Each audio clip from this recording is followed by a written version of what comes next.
వంతు తెలంగాణ యుద్ధం నా వంతు అంటూ కేసీఆర్ కీలక వ్యాఖ్యలు చేశారు. హైడ్రా పేరుతో పేదల ఇళ్లు కూల్చేస్తారని, అధికారంలోకి రాగానే హైడ్రా తొలగిస్తామన్నారు. జగిత్యాలలో జరిగిన బీఆర్ఎస్ ప్రజా ఆశీర్వాద సభలో కేసీఆర్ పాల్గొన్నారు. కేసీఆర్ సమక్షంలో జీవన్ రెడ్డి బీఆర్ఎస్లో చేరారు.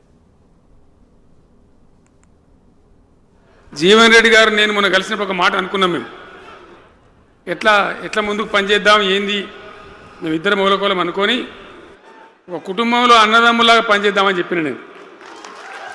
ఇంత ప్రేమగా అంటే మనం కుటుంబంలాగా ఈ పార్టీకి బ్రహ్మాండమైన ఒక పిల్లర్స్ లాగా పనిచేసి ముందుకు తీసుకొని పోదామని చెప్పి నేను చెప్పడం జరిగింది.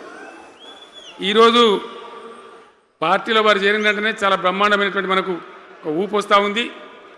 నేను జీవన్ రెడ్డి గారిని కోరుతా ఉన్నా, జగిత్యాల మందం కాదు, జగిత్యాల జిల్లా కాదు, పాత కరీంనగర్ జిల్లా కాదు, మీరు ఆదిలాబాద్ చూడాలి, నిజామాబాద్ చూడాలి, పరిసర జిల్లాలు చూడాలి.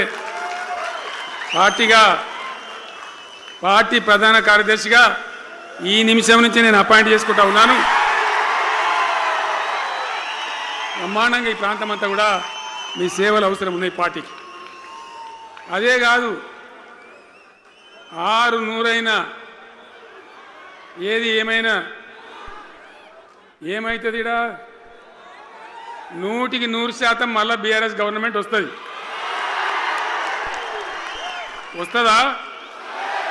వస్తుందంటూ చేయలే. నేను చెప్పిన మాట అసెంబ్లీలో నిలబడి చెప్పి ఆ 5 ఏళ్లలో మిషన్ భగీరథ నీళ్లు తెచ్చి 100% కులం మతం సంబంధం లేకుండా తండాలు మారుమూల పల్లెలకు కూడా ప్రతి గ్రామానికి ట్యాప్ పెట్టి, ప్రతి ఇంట్లో ట్యాప్ పెట్టి మంచి స్వచ్ఛమైనటువంటి నీళ్ళు తెచ్చిచ్చింది. 5 ఏళ్ళు నడిచింది, నడవలే. మిషన్ భగీరథ నీళ్ళు పుష్కలంగా రాలే, ఏమైనా రాలేదా, వచ్చినాయా? మరి ఇప్పుడు ఏం రోగం పుట్టింది నాకు అర్థం కాదు. ఇప్పుడు ఎందుకు గుంటుతుంది అది, ఎందుకు నీళ్ళు ఎత్తలేవు? వస్తున్నాయా ఇప్పుడు? మరి ఏం చేయాలా? లాగులు వలిగేదాకా చంపాలి. మంచి మాట కాకపోతే ఏం చేస్తారు? మంచిగా కట్టిన ఇల్లు పెట్టిపోయి కదా, 5 ఏళ్ళు నడిచింది కదా, మరి మీకేం బీమారీ వచ్చింది నాకు అర్థం కాదు. ఇంత పొడుగు మాటలు మాట్లాడుతుందా?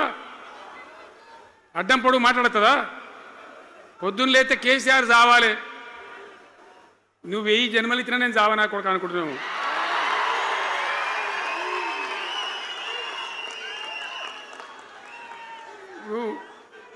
ఉట్టి మీద దాచిపెట్టిరు,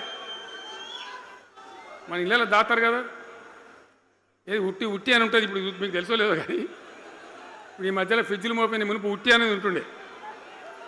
ఎండిపోయిన చేపలోకి నీ రొయ్యలో అపోయి ఉంటే నీ వరుగులు ఉంటే దానిలో పెడుదురు.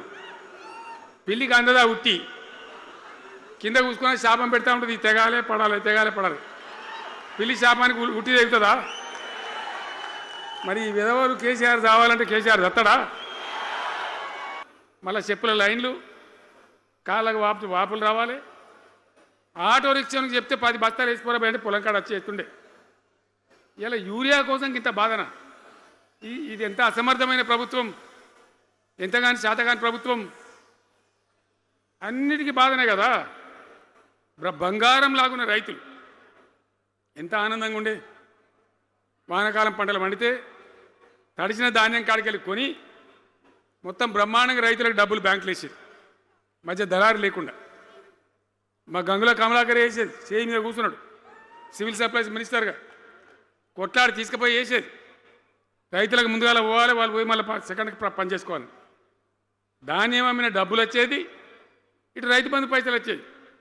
రైతులు మోతాదు లేకుండ్రి, మంచిగా పని చేసుకున్నారు. ఇప్పుడు ఏమైంది? ఎరువు అనే యాపు, రైతు బంధు కోసం మొగులు చూడాలా, అది నెలకో ఎకరానికి వస్తుంది. ఇప్పుడు జగిత్యాల కేసీఆర్ సభ అంటే మళ్ళీ ఇలా పైసలు విడుదలన్నట్టు. రైతు బంధు రావాలంటే మళ్ళీ సభ పెట్టన్నా ఏంది? 3వ కిస్తీ రావాలంటే మళ్ళీ ఏమన్నా కేసీఆర్ సభ పెట్టాలి ఇక, అంతేనా? ఇది ప్రభుత్వమా? ఇంకా ఈ అందానికి ఒకటి బోడముండ హైడ్రాని తెచ్చిపెట్టింది. దానికి ఆ హైడ్రాకు ఆ పీసీసీ ప్రెసిడెంట్ అని ఉంటాడు ఆయన, కాంగ్రెస్ కమిటీ అధ్యక్షుడు, ఆయన నిజామాబాద్లో పోయి చెప్తుండు, హైదరాబాద్లో హైడ్రా, నిజామాబాద్ కూడా తెత్తాం బిడ్డ, నిజామాబాద్లో నిడ్రా, రేపు జగిత్యాలలో కూడా జిడ్రా అంటాడు. ఇక అది ఏం కావాలి? మొత్తం పేదల కొంపలన్నీ కూల్చుడేనా? కేసీఆర్ రాజ్యానికి వచ్చినప్పుడు 3.5 లక్షల మందికి పేదలు ఎక్కడ ఉన్నారో అక్కడనే పట్టాలు ఇచ్చినాం. వాళ్ళని ఆగం చేయకుండా పాపం గదిబోళ్ళు 3.5 లక్షల కుటుంబాలకు హైదరాబాదు చుట్టుపక్కల వేరే పట్టణాల్లో కూడా పట్టాలు ఇచ్చిన వాళ్ళని బతకనిచ్చిన. ఇలా ఏం కూలగొట్టుడు? అది పుస్తకాలు కూడా తీసుకుని పోరాటాలు చదువుకునేటి అంతే గిరితమా? నేను ఒక్కటే మాట మనం చేస్తా ఉన్నా, గ్యారంటీగా బీఆర్ఎస్ గవర్నమెంట్ వచ్చేది ఖాయం. మొట్టమొదటి రోజులనే ఈ ఐటాంటోని ఎత్తి